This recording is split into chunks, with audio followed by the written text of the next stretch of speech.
Welcome to our second annual virtual fundraiser for Hospice of the East Bay. This year's event is called A Toast to Hospice, Honoring Our Hospice Heroes, which we thought was a very fitting theme given all of the challenges that everyone has had to face in this past year. My name is Annika Riza, and together with my friend Lorna Lee, we are honored to be the co-chairpersons for the event this year. It's been a difficult year for all of us, but through it all, Hospice East Bay has continued to serve our community with the same high-quality, compassionate care that has been the hallmark of this organization since its founding 44 years ago. Part of our ability to serve has been the continued support Hospice East Bay receives from our community members like all of you. Before we start the show, we want to thank our incredible committee members for all their hard work to put on this event. Our thanks go to Patty Shimbor, Jill Tarkington, Kathy Gervin, Diana Haas, Kathleen Woods, and Lisa Peck. We so appreciate all your dedication to this amazing cause. We also want to give a great big thanks to Leslie Safarak for donating this beautiful cat sculpture for the drawing at the end of our program. Remember that you must be present to win, so please stay with us to the end. And now on to our presentation. For the next 20 minutes, you will get to hear from our own clinical staff as they talk about their experience over the last year and how they've been able to deliver incredible hospice and palliative care right here in our own community. Afterwards, we will all have a chance to support this important work by making a donation through our Fund in Need part of the program. Thank you again for your continued support, and now let's hear from our clinical staff. Thank you. So I'm Kathy Fitterer. I'm a nurse practitioner with Hospice. I work both with hospice and palliative care. I have just celebrated my 7th anniversary with Hospice East Bay, which I consider to be the best place I've ever worked for, with the best people I've ever worked with. So I'm just very blessed. I'm Sarah, and I'm a nurse case manager for the Team 1 program, and I just celebrated my 9th anniversary with Hospice of the East Bay. And I too feel like I found my home here, and yeah, I love what I do. Yeah, I'm Ben. I'm the music therapist here, or one of the music therapists here. I started here in 2019 as an intern around summertime. So it's been about 2 years. I'm Heather. I'm one of the surgery care counselors, and I've been here 6 years plus. And this is really a wonderful place to be, and it's really good to see you all like up close. Hi, I'm Forget Connolly. I've been here 10 years. Wow. I'm a home health aide. I'm on Team 2. Yay! Everybody hears about Team 2. My name is Monique Riley.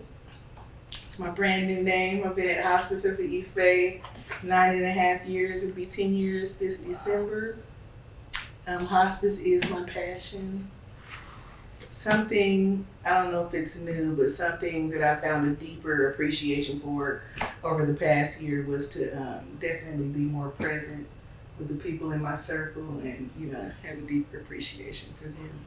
I'm Max Wallen. I'm the VP of Fund Development. I've been with Hospice actually for a little more than 4 years now. I was just thinking I'd start off as a consultant with Plan Giving, and then eventually took this position. And it's for me, I've always had a passion for this work. I mean, I've had my first experience very early in life, and I just so much appreciate that I'm able to do my part to ensure that you guys can do your part in really connecting and making, that last part of someone's journey the most, can be valuable and pretty amazing. So tell me a highlight of this year for you, like something that really stands out. We'll go this way. For me, so I have this client that I've been caring for off and on for the last maybe 4 or 5 years, on and off hospice. But right before the pandemic, right before we got kicked out of the facility, almost a year had passed. But when she began to transition, she continued to ask for me. And she continued to ask her son for me in the facility. And I was so appreciative because their doors were still locked, but they allowed me to come in to say goodbye to her. Wow. And I am forever grateful for that. Within the last year, being on Team 2, which is the home program, a new thing for me was watching all the kids be at home and being more present with our clients. So at one point we were in a home where there was, I think, 4 little girls, and they would all, cater to grandma, but grandma had that, that when I speak, you jump. She had that attitude, so they knew better. However, as things started to transition, I noticed the kids were more emotional, and their concern was, well, what's going to happen? What are we going to do now that grandma, because they knew what was happening. But for them was like, okay, this is how we're keeping busy now, but when grandma's gone, what are we going to do then? And, grandma was in tears because she thought, well, I never thought what the children were thinking, because she's dealing with her own pain. So that was really, really hard, but it was nice to be a part of. I'm looking for like one moment, and that's hard. There was a woman that I saw in the memory care units, and she was so withdrawn, and she was so just kind of, inside of herself. And I went to go see her, and I had a gloved hand on, and I just had that moment of like touching her, but I realized that was the first time I'd probably touched somebody myself. Like that was, I lived by myself, and I touched her. And she just grabbed my hand, and I thought, neither one of us had probably been like touched, except for maybe in a care role, and it was just like feeling the fierceness of this hand hold on. I was like, oh, we're both being touched by this. That really, so yeah, it's hard to say because it feels like those small moments are what I really kind of. They do matter. Yeah, yeah, that makes sense. One of the opportunities that I had through COVID was just more communication with people on the team that I get to be on. For example, Heather and I are now on Team 7, which is a new area for Berkeley and Oakland. And just sometimes one team member might be able to get into the facility, but another one might not. So then we get to coordinate and just talk more to try to get the other person into the facility. And then also to just kind of spend time together and to see how the other person takes care of this patient, I think has been a nice highlight.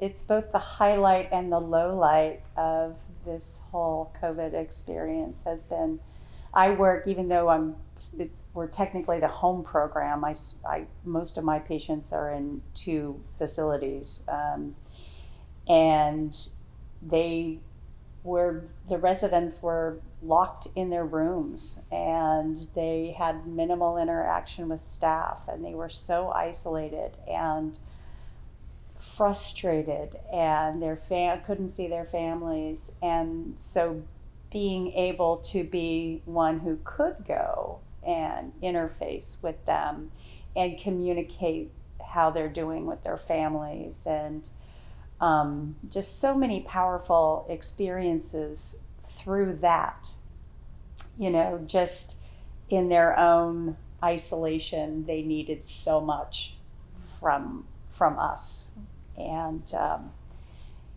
which was really fun in an N95. Yeah, right. In a mask. Yeah. Right, yeah.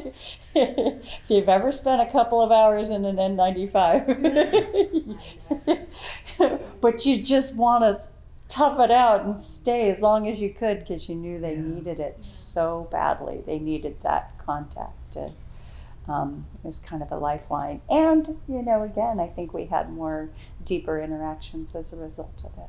And I think for me, one of the highlights is very much what's being reflected by what everybody's saying is that the moment I realized, because I could see my patients declining, and then intentionally, allowing more times for visits, because what they needed was social interaction, and I was that social interaction. I was I needed to do what I would want done for my family member, and to be that family member and to represent that family to that person so that they would still feel loved and connected.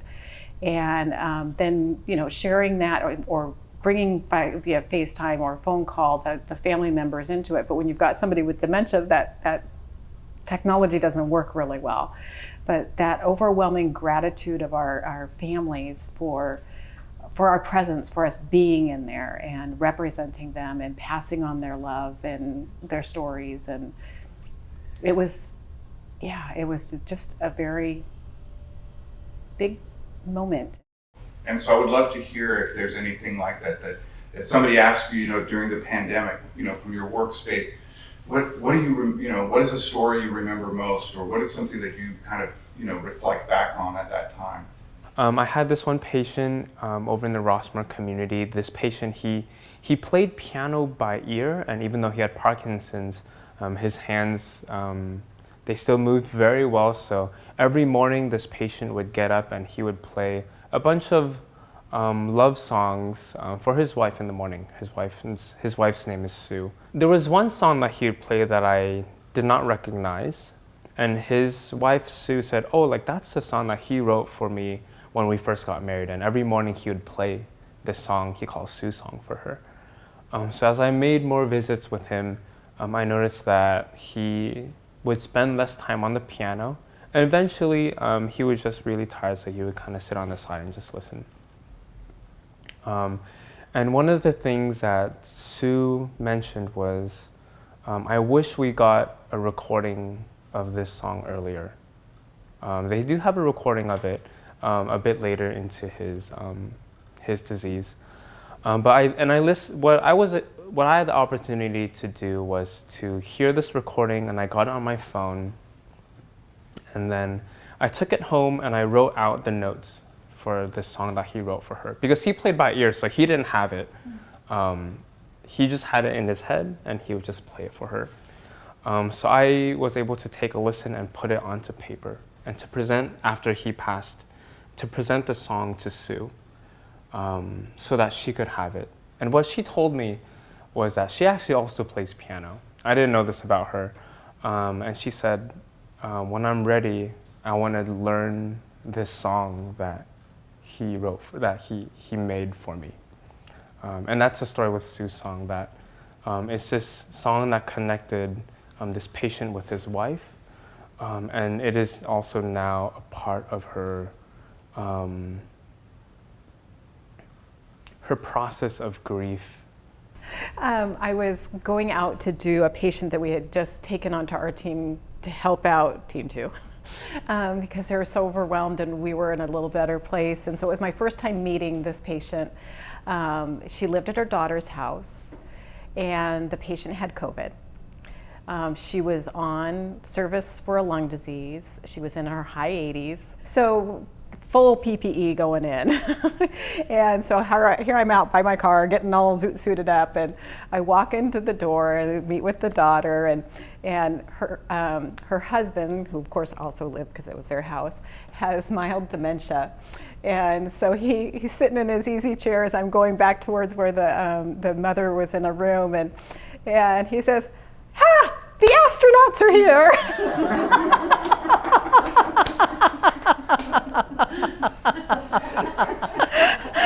At which point I fogged up my face guard. One of the things I've learned through the process is, my staff and who I work with, not just my staff, but everyone else, it's come to a sense of appreciation about who they are and what they've done, for me during this journey. And so I want to ask you a little bit of thinking about what kind of things have, maybe you've done to someone or someone's done to you that really, we talked about the small things, but really made a big, big difference. For me, it was kind of sitting more with we are part of this story that's happening, and none of us are untouched by it. And so I think we all probably found our people that we go to and just kind of let down with and check in on, and and be real with each other, and that kind of is amazing that you can have work community that can let you be a real person. So I found that really sustaining to me. Yeah.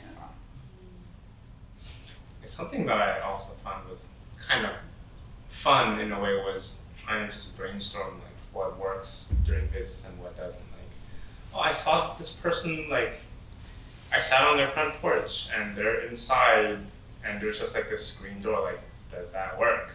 And it was kind of just fun to kind of brainstorm that with other clinicians and to see what works, what doesn't work, how can we change things up to make it work. And yeah, to be vulnerable and open to like, maybe it's not gonna work, but maybe it will work. I think one of the things that touched me most about this year is how we did bond together and just to be there for each other, the intentionality of it. We are going through this together and this is hard, and I think like you said, we're all suffering even like in our own personal lives, and we're in the midst of a lot of suffering, and it could either drive people apart or bring people together, and I feel like it really bound us together, like, and I just can't even imagine.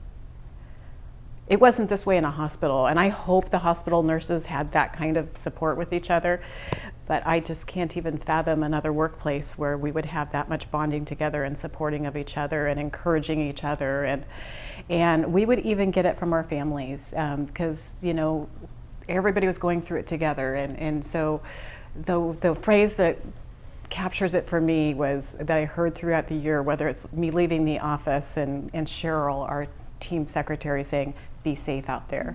Whether it's a patient family member as you're walking out of that house saying, be safe out there.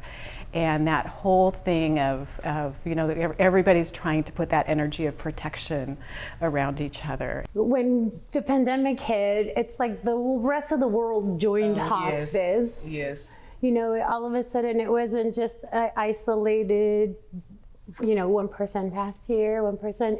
Now it's affecting all of us. So now we all needed because we each deal other. with the turnover of death so rapidly every day. That's our life. That's what we do. Right. And in this moment, it felt like the world was meeting us where we live. That's where we are, you know. Luckily, we get to see our patients pass with their family members, but a lot of times we also have those clients that don't have any family, and we're it, you know. It's like I once had a gentleman that had lung cancer, and he didn't want to go in for treatment, so he hopped on hospice. He was on hospice for about a year before he progressed to the end. However, he didn't have any family, but for his last days, as he knew he was transitioning, he wanted to go with a glass of champagne and a nice big cigar. And it was, you know, and it was like, you sit here and like, he's just gonna talk to me about his life with his glass of champagne and his cigar. And that's usually, and it was a very peaceful and just fulfilling end towards the end, because he had nobody else to fulfill this for him, right? I think our position is a beautiful thing because it is so intimate, not just with our touch and what we do, but we do get to receive those delicious moments that nobody else gets to see and nobody else gets to receive, and that is a huge fruit. Do you agree? I do. That's a huge fruit in what we do. It is. It's also a part of getting past the death, you know, of coming into terms with and making peace with, you know, life and death itself.